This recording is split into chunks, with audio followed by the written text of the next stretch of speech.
Bhaktivedanta Swami Srila Prabhupada Ki Jai.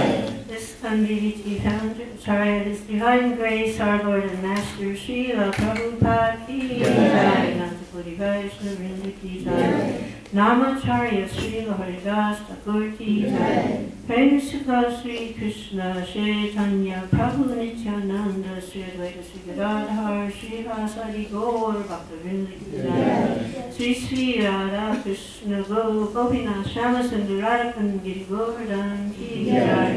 Sri Bhakti Tulsi Devi Bhakti Devi Vrindamai Ki Jai. Sri Ganga Yamuna Saraswati Ki Jai. Sri Narayana Sri Mayapurdam Ki Jai. Sri Jagannath Puri Rajashesara Ki Jai. Sri Matharadam Sri Vrindavandam Ki Jai. Sri Holy Name Mahamantra Ki Jai. Sri Nam Sankirtan Ki Jai. Yadadharma Ki Jai. Gaur Premanandi. All glories to the assembled devotees. All glories to the lotus feet of Sri Guru and Sri Gauranga.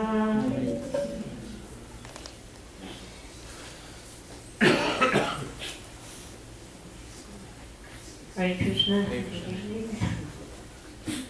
So, I'm very happy to be again with the wonderful Sacramento Yatra. All the blissful devotees here. My good fortune in my connection with Sacramento was, the good fortune for me was when I left it. And because of leaving Sacramento, I was able to connect early on with His Divine Grace Srila Prabhupada. Of course, there was some little ups and downs in between, but fortunately, quite quickly after, more or less, I met His Divine Grace. And then my mother was still living here. So after when I left Sacramento, I had informed my family it was my 18th birthday. I said, I'm not going to return. Goodbye. And I didn't return, actually. And then in about 1999, I started to come once a year because I had some meetings in Los Angeles. So I said, well, I'm coming here, I should go see my mother. So I started, first it was once a year, regularly visiting, then it became twice a year, and then toward the very end, 3 times a year. So because she left her body in this past February, maybe I was not going to have so much opportunity to come to Sacramento again. So that we'll see what what his plans are. But I was very fortunate in that my mother became very favorable to Krishna consciousness. My father had, I just asked my sister when he died. I think she told me it was 87 because I wasn't around at that point anymore. But I didn't see my parents. It was for a few decades. I didn't see my mother for 22 years after I left. And actually I was very ill. I was in a hospital, and they didn't expect me to live, so my family was called. And I was in a coma, so when I started to get conscious, instead of dying, I got a little conscious. I saw this woman's face, and it kept coming close to my face. And I tried to speak. It was very difficult. And I finally said, "Who are you?" And she said, "I'm your mother." So I remember I was feeling really bad. Oh my God, you know, you have to imagine, you don't recognize your own mother. How does she feel? That's what I was thinking. How does she feel? But after that time, a little time were passed, my mother became very favorable towards Krishna consciousness. And in particular, she became attracted to Srila Prabhupada, although she couldn't, she couldn't really read the book so easily. But every time a devotee wrote a book about their experience with Prabhupada or their life, she would read those books, and she liked them very much. So in that way, through the disciples of Srila Prabhupada, she was able to learn more and more about him. And one time she came to our ashram in Columbus when he mentioned it. And normally, when a guest would come, there would be a devotee. But if it was not a devotee, they all stayed in the same room, devotee or not devotee guests. We used to call it the sannyas room. Often the sannyas would visit, they'd stay there too. We had a beautiful meditation with Prabhupada.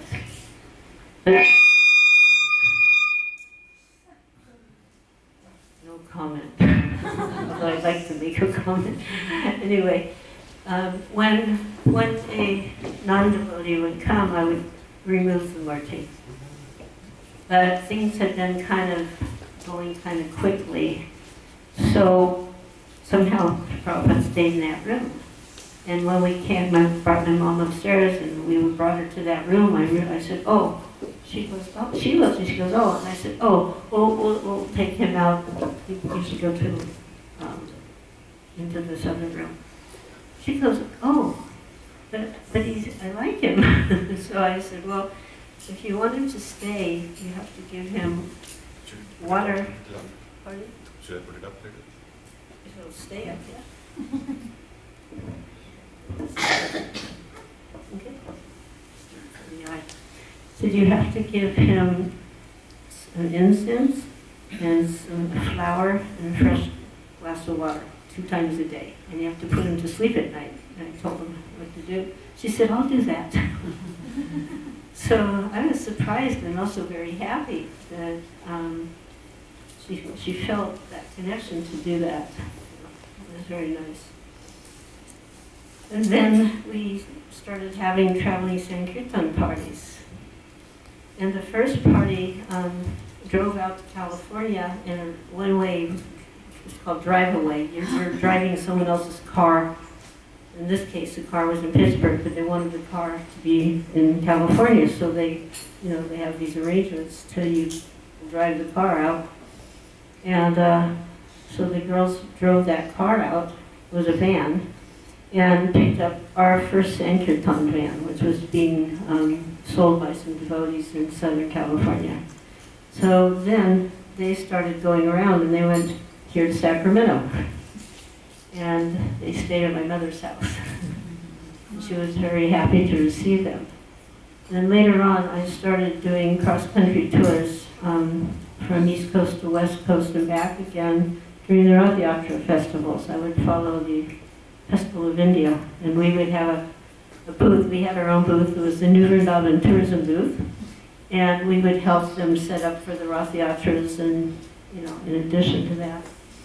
So that meant you would pass through California on the way down from Vancouver to LA, and then, and then passing through Sacramento. So we would stop, and we would look forward to that visit where there would be 5 to 7 young ladies, usually from various parts of the world, so she found them very fascinating. And she would remember them and always ask about them. So she became not only favorable to Krishna consciousness, but even more importantly, favorable to the devotees.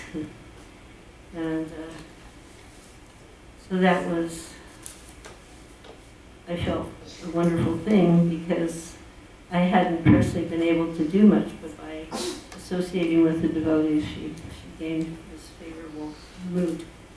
So I had noticed many of my godbrothers and godsisters, they would be there at the time of their parents passing, and they would be chanting and do these different things. I mean, not everybody, but some of them, caring for the parents. And in some cases, the parents were really sick, so it took a long time, and it was very painful for the devotee and the parent, when you're sick and hooked up to machines and all. And I always kind of wondered, well, I wonder what's going to happen with my mother. But I told her a few years ago, I said, if things are such that you need help, and because she didn't want to go into an old age home or a retirement home, I said, I'll come and stay with you, and I'll help you. So she was very happy about that. But I was kind of wondering how that would work out, you know.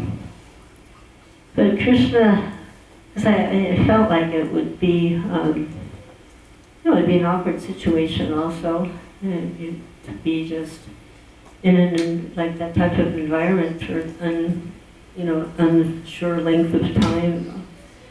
But as things turned out, my mother was not ill, you know, not noticeably ill. She wasn't she was what you could call old age declinement. Memory wasn't so good and her vision was not good at all. That was one of our first symptoms we noticed. My sister came and she called me, she said, there's a stack of unpaid bills on the desk. My mother was really sharp about, you know, keeping things up to date and in order. So something maybe wasn't right. So we found out her vision wasn't so good, and also the memory part was kind of going, but mostly the vision, you know, she didn't want to tell, she didn't want to say, I can't see, you know, so she couldn't see the bills, they were piling up unpaid. So that was last September, and noticeably in October. And then, but nothing was, you know, changed as far as visible health. But when I was in Mayapur for the GBC meeting, it was the last day of the GBC meeting, which is a day we all look forward to, final day of those meetings. So I have a routine there, and when I'm at the meetings, and I go down, you know, and do the full morning program, and I sit and I chant my rounds by Srila Prabhupada. And I don't look at my computer, my phone, or anything until after my rounds are done.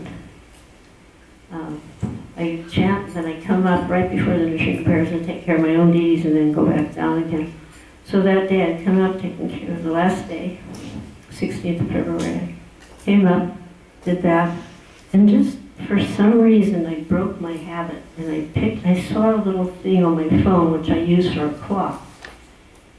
But I saw like there was a message, and I just picked it up and looked, and it was from my sister informing my mom had just died, you know, within the over the night. So it was actually a very good fortune it happened this way, because she went without any suffering, prolonged illness. And she went also in the night in her sleep. So if I had been here, it wouldn't have changed anything. I wouldn't have known she was going to leave her body, so I wouldn't have been by her side chatting like that. But I was by Krishna's arrangement in Sri Mayapur.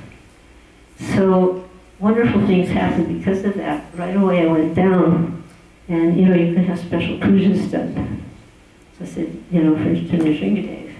And so I made that arrangement. As I walked out of the office, I crossed Jananivas, Prabhu, and I mentioned that my mother had just left Master's prayers, and he said, I will do a special puja for her. So had I not been in Mayapur, that wouldn't have happened.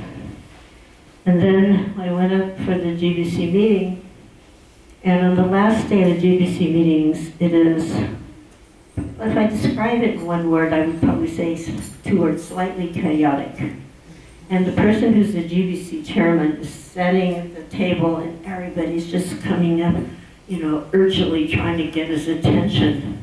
I looked at that scene and I thought, but I wanted to ask for the blessings of the GBC body, that my mother could, you know, become a devotee of Krishna in her next life. So I put a note, and I put, Mother died, and then I said what I wanted, and I put that right in front of Anutama. I didn't say a word, I just tapped him, and I put that note. So he saw that, and he read it, and then he nodded to me. So then the meeting began by Anutama making that announcement and asking for the members of the GBC to please, you know, give their blessings and prayers that she could become a devotee. So that couldn't have happened otherwise, you know. And then there was also another thing happened that morning, which was another devotee left her body at 4:40, right in the middle of Mangal Arati. And then right after that, I found out about my mother. And this devotee was knowing. It was, you know, they knew she was going, and she was in the room right below mine. And they would have this constant kirtan going on. Manarupa was her name. Very excellent devotee. Really, you know, advanced soul. So, you know, I felt that was, and then my mother passed with, you know, a little bit after that. So then, later in the day, the end of the meeting almost, at the first part of the morning when we have our lunch, I saw Radhanath Swami, and he had been a little late to the meeting, so he hadn't heard the announcement. So I went up and I said, Maharaj, I just wanted to tell you that my mother passed, you know. So he said some very nice, encouraging words. But later in the day, in the night, they were having a kirtan mela. And there were devotees from, thousands of devotees in Mayapur for this. And it was also being televised, so many more live streams. Maharaj was leading, and he stopped. So he asked for the blessing and prayers for, he told about Manarupa and my mother. And then he asked all the devotees, the ones that were there, the ones that you couldn't see, you know, to please offer their prayers and blessings. And, you know, offer their blessings and pray to Panchatattva, that was specific, for the well-being. So I was amazed that, you know, I was thinking that wouldn't have happened if I wasn't here, you know. And then the final auspicious point was that very next day, Prashanta Devi was leaving to go back to Vrindavan. So I gave her whatever Lakshmi I had, and I said, please take it to whoever does this at the temple, but ask, you know, have a prasadam sponsored in my mother's name. And I said, and I gave her the name, and I said, Bhaktin, and my mother's name was Eleanor, but I had Bhaktin Eleanor, because I thought now she qualifies as Bhaktin, she's done some service. So she was able to do that. And there was some auspicious day coming up, which I don't remember what it was, but all of these things occurred by Krishna's arrangement, not my arrangement. And had I not been in Mayapur, of course something would have happened, but I think that there was a lot of good fortune that occurred that wouldn't have occurred. And I was seeing how Krishna doesn't leave his devotees forsaken, he doesn't leave them alone. And included in the devotees is the families of the devotees. And there have been so many wonderful stories. I think I told a story here about Jayananda's mother, how while she was in the hospital and leaving her body, the hospice nurse, nobody else knew that this woman was there or who she was, and the hospice nurse, she only knew her as a patient. It turned out to be Jayananda's mother. And the hospice nurse was a recently initiated devotee of Chandramauli Swami. And on her way to work that morning, a voice told her, put on tilak. She just you know, like she's going to work. Put on tilak. She starts to go to the door, hears it again, put on tilak. And then the third time, so she said it was almost like she was a robot. She turned around, walked back, got the tilak, put on the tilak, and she was thinking, I'm going to work. I'm going to go to this tilak. You know, she had neck beads, but that was different. When she arrived, she thought, let me check on this lady, because she used to chant to the patients if their families weren't there. And this lady seemed like more receptive to it. You know, so she felt something. She opens the door, and there was the family. So when the family is there like that, it means that's the end. The end is coming any moment now. And they turned around and looked at her. And then the daughter spoke, and she goes, are you one of them? And she didn't know what to think. And she said the girl went on speaking. She goes, my brother Jim, he was one of you. And I was just praying last night for a sign, and here you are. You know, I was so grateful. And then the brother says, I just came back from South Africa, and there was a big parade on the street, and my brother's picture was on the front one of the, like she was saying, there was these big floats, these big cars, and my brother's picture was on the car. Of course, it was a Rath Yatra festival, and Jayananda's pictures was there. You know, the devotees didn't know this lady was there. The girl, Kalindi, she didn't know anything other than that she was leaving her body, but Krishna made that arrangement because he doesn't forget his devotees, and devotees include the family of devotees. Anyway, so many more I could tell like this, but I think you get the idea. Krishna's very merciful and kind, and he didn't leave my mother stranded. So I wanted to read the verse. Oops. Every time I try to use some electronic wonder, I kind of don't get it right, but hopefully I won't miss it. So this is going to be, I want to read a verse from the 11th canto, from the Bhagavatam. So she asked me for a title. So I said, what did I say? Getting out of getting out of the forest of illusion? Yeah, getting out of the forest of illusion.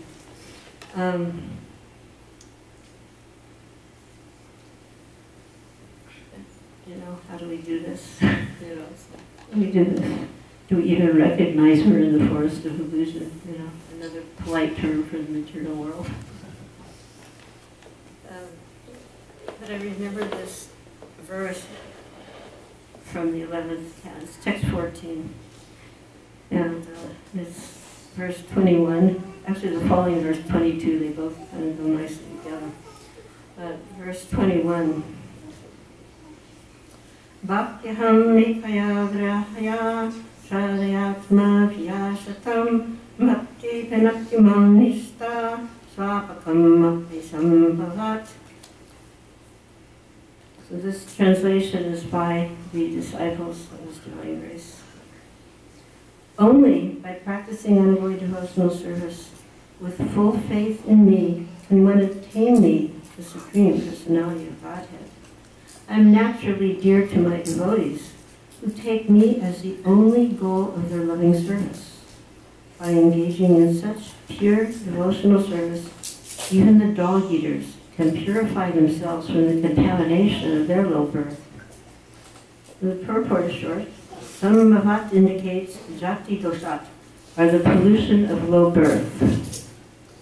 So it's explained that jati dosha does not refer to the mundane social or economic or professional status, or one's, degree in college, etc. Rather, it means one's degree of spiritual enlightenment.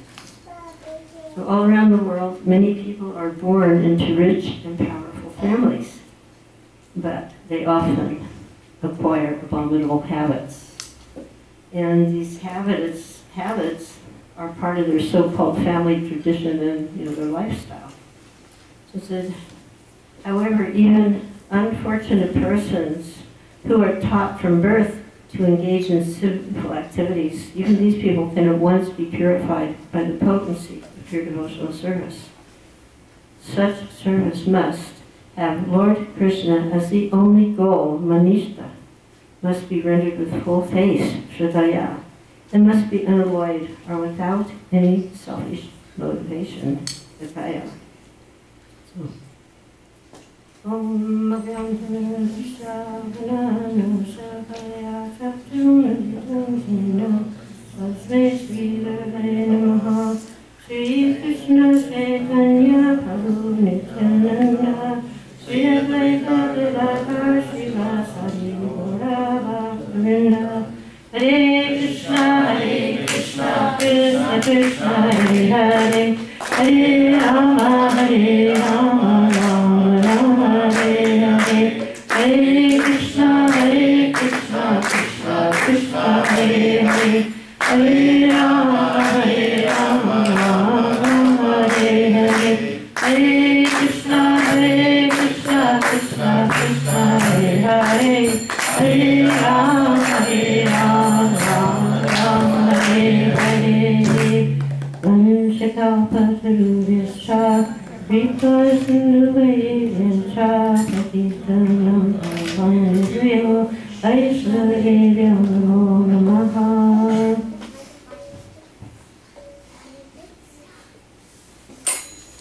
So,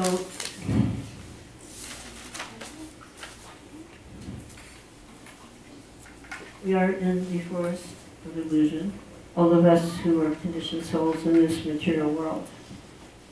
And of course the illusion is a fairly simple one by definition. It means we are mistaking the body as the self. So that is the root cause. And because we are mistaking the body, which comes along with the senses of mind, the false ego, etc., as ourself, then our activities are being directed toward the body and what we imagine the needs of the body, which of course are our needs of the body. But we are putting our energy in that direction. And we also have the, it's a mixed fortune. It's an unfortunate time, Kali Yuga, and it's a fortunate time.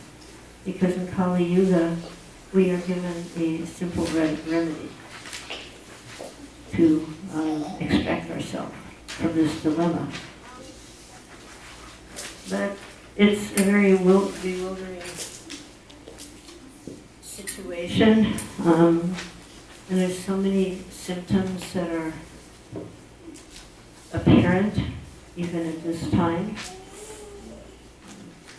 I remember when we first heard about Kali Yuga, and we were just kind of wide-eyed, oh my God, what's going to happen? And that was, 60, for me, late 66, and then of course I was initiated in January 67, and you were hearing regularly. But still things were kind of manageable, a little tame. And now, 4 decades later, it's just such a strong impact. And then you realize, this is just the beginning. Kali Yuga hasn't even gotten in the second year yet. So it's really, kind of gives you pause to think. And what are some of the symptoms? Is that people will be judged. They'll be judged according to their financial status only. You got the guts, you can be a dog, It doesn't by behavior, but it's okay if you got the guts, or the rupees, or whatever. And marriage will be completely given up. And relationships will only be built on sensual gratification. We can see that in both things. Even among devotees, they're choosing not to get married. They're living together, or they'll try out first before they actually make the commitment, but the commitment will be contingent on so many negotiations.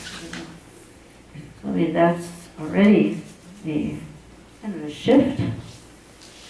And Brahminical qualities will be reduced to a thread around the neck. In other words, there won't be any Brahminical qualities.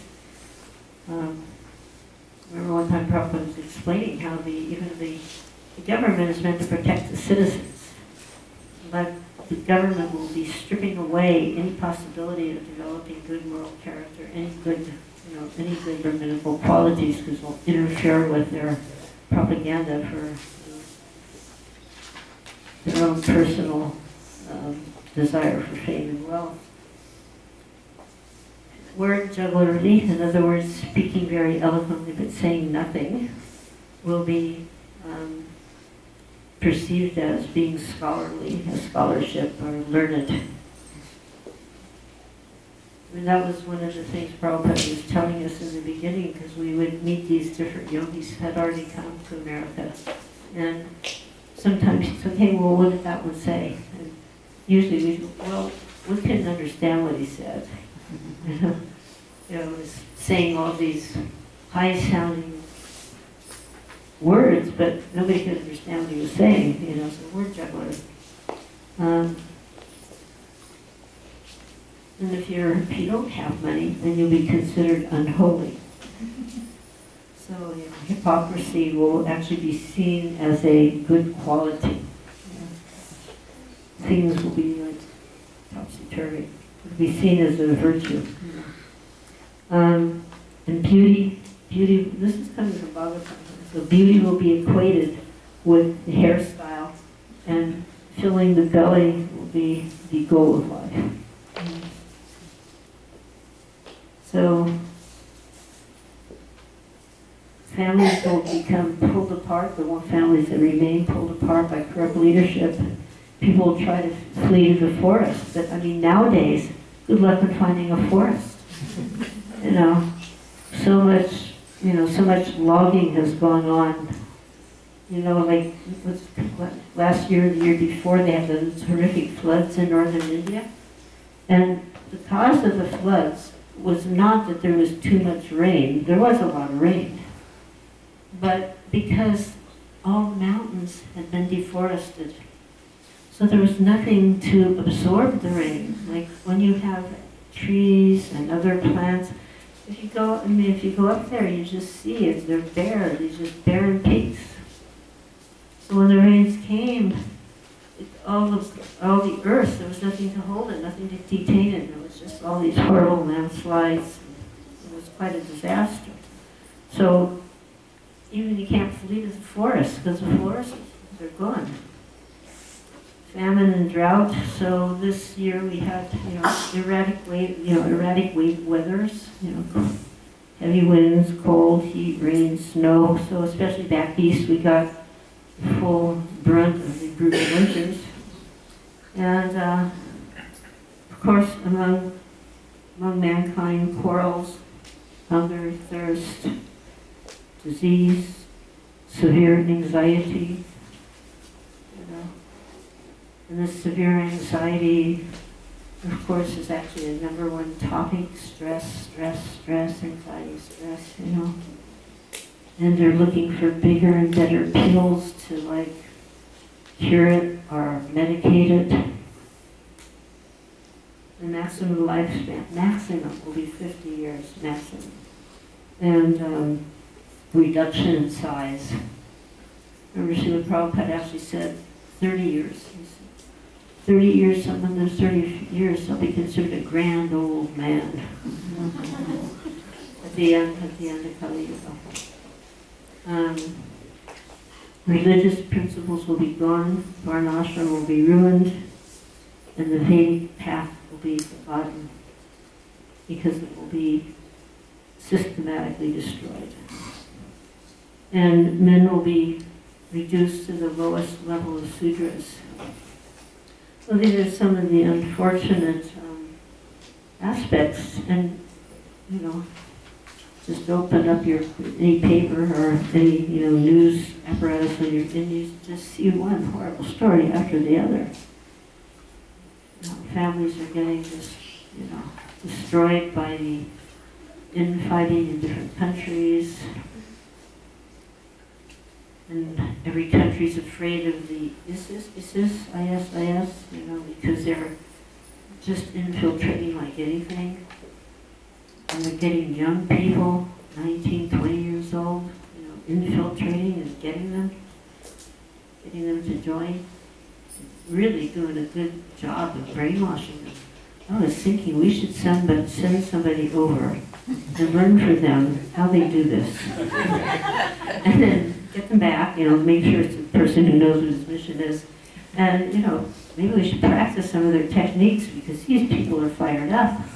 It's actually very, horrifying how they are, so completely convinced about what they're doing and ready to give their lives. It's like that guy the Boston bomber guy, so his brother got killed. The surviving one, we might be thinking, too bad my brother's, but I'm glad it wasn't me. He was repenting that his brother, he wants to follow his brother in death because his you know, it was a sign of honor, and you know, in their perverted thinking, this martyrdom thing. In the same way, all these terrorist organizations convince people. You can extract gold from a dirty place. Maybe we need to learn, and then we can go out and convince people to join Krishna's army, you know, fight for the good cause. Lord Chaitanya didn't come with weapons; he came with the holy name. You know, we can use that weapon. So all of this creates, you know, a lot of horrifying situations, and it's our duty somehow or other as devotees to make the endeavor for spiritual life, not only for our own selves and our own families, but for those around us. When Srila Prabhupada